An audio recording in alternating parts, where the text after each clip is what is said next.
crypto.pk की नई series decrypted में खुशामदीद। इस सीरीज में हम पाकिस्तान में क्रिप्टो, ब्लॉकचेन और एआई के मुस्तकबिल पर बात करेंगे और ये समझने के लिए कि ये टेक्नोलॉजीज यहाँ कैसे काम आ सकती हैं। आज हम अफ्रीका की तरफ देख रहे हैं। वहाँ से कुछ बड़ी दिलचस्प मिसालें मिल रही हैं जहाँ ज़रूरत ने, आप कह लें, नई इजादात को जन्म दिया है। आज हमारे पास जो मवाद है वो अफ्रीका में ब्लॉकचेन के हकीकी इस्तेमाल पर है। ये सिर्फ डिजिटल पैसों की बात नहीं, बल्कि रोजमर्रा के मसाइल के हल की बात है। तो आइए देखते हैं ये ज़राए क्या बताते हैं। बिल्कुल, अफ्रीका में ब्लॉकचेन की कहानी वो टेक्नोलॉजी से ज्यादा लोगों की कहानी है। यानी किस तरह आम लोग इसे इस्तेमाल कर रहे हैं, खास तौर पर मालियाती निज़ाम की जो पेचीदगियां हैं उनसे निपटने के लिए। जी, ज़राए ये बता रहे हैं कि शुरू में तुलबा और फ्रीलांसर्स ने क्रिप्टो करेंसी, खास तौर पर स्टेबल कॉइन्स, यानी जिनकी कीमत मुस्तहकम रहती है, उन्हें इस्तेमाल करना शुरू किया बैनुल-अक़वामी अदायगियों के लिए और अपनी बचत को महंगाई से बचाने के लिए भी, क्योंकि जो रिवायती बैंकिंग सिस्टम था वो आप समझे नाकाफी था या बाज़-औक़ात नाकाबिले एतबार भी। सही, और इसी से वो पेयर टू पेयर यानी बराह रास्त एक फर्द से दूसरे फर्द तक लेन देन का रुझान बढ़ा। लोग अब डिजिटल करेंसी का तबादला कर रहे हैं बगैर किसी पुराने निज़ाम की रुकावटों के। ये सिर्फ सहूलत नहीं, ये एक तरह से माली खुदमुख्तारी की तरफ कदम है। लोगों को अपने पैसों पर ज्यादा कंट्रोल मिल रहा है। ये माली पहलू तो अहम है ही, लेकिन जो चीज़ मुझे इन ज़राए में ज़्यादा दिलचस्प लगी वो ये है कि ब्लॉकचेन किस तरह तवानाई और इंटरनेट जैसे बुनियादी मसाइल के हल में मदद दे रहा है। जी हाँ, इसकी एक बेहतरीन मिसाल वो ज़ाम्बिया के देहाती इलाके की है। वहाँ एक छोटा हाइड्रो पावर स्टेशन था जो अक्सर इजाफी बिजली पैदा करता था। ये बिजली पहले ज़ाया हो जाती थी। अब उसी इजाफी तवानाई को बिटकॉइन माइनिंग के लिए इस्तेमाल किया जा रहा है। अच्छा, मतलब ज़ाया होने वाली बिजली से आमदनी? बिल्कुल, वो गैर इस्तेमाल शुदा बिजली को बराह रास्त क्रिप्टो करेंसी में बदल रहे हैं, जिससे मुकामी कम्युनिटी के लिए, उनके मंसूबों के लिए आमदनी पैदा हो रही है। ये मुकामी जहानत और ब्लॉकचेन का आप कहें एक शानदार इम्तिजाज है। वाह, ये तो कमाल है।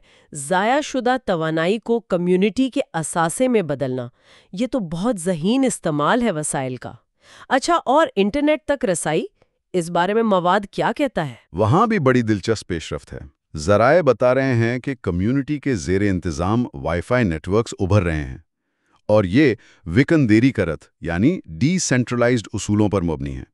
मतलब ये कि कोई एक बड़ी कंपनी नहीं चला रही, बल्कि सार्फिन मिलकर चला रहे हैं। यानी मकामी सतह पर खुद इन्हिसारी। लेकिन ब्लॉकचेन इसमें कैसे मदद करता है? देखिए, ब्लॉकचेन टेक्नोलॉजी जो है वो शफ़ाफ़ियत और इंसाफ को यकीनी बनाती है। अगर कोई अपनी इंटरनेट बैंडविड्थ शेयर करता है ना, तो ये ब्लॉकचेन वाला सिस्टम ट्रैक करता है कि कितना इस्तेमाल हुआ और उसे फ़ौरन अदायगी मिल जाती है बगैर किसी बीचवान के। तो ये लोगों को बाख्तियार बना रहा है और महंगे इंफ्रास्ट्रक्चर का एक मुतबादिल भी दे रहा है। तो ये सब तो हो रहा है ज़मीनी सतह पर, लेकिन दूसरी तरफ ज़राए ये भी बताते हैं कि कुछ हुकूमतें जैसे केन्या, नाइजीरिया, जनूबी अफ्रीका, वो ज़रा मोहतात हैं। वो सारिफीन के तहफ़्फ़ुज़ पर ज़्यादा जोर दे रही हैं। तो ये रुकावटें कितनी अहम हैं फिर? देखिए, हुकूमती एहतियात अपनी जगह अहम है, सारिफीन का तहफ़्फ़ुज़ ज़रूरी है, लेकिन जो ज़मीनी सतह पर जिद्दत तराजी हो रही है ना, उसकी रफ्तार बहुत तेज़ है।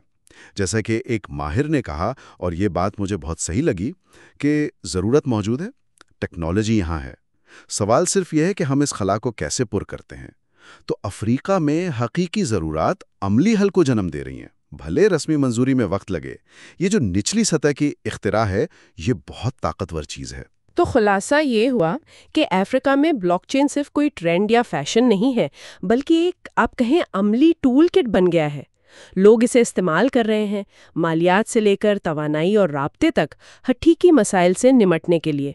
ये ऊपर से नीचे नहीं, बल्कि नीचे से ऊपर आने वाली एक तहरीक है।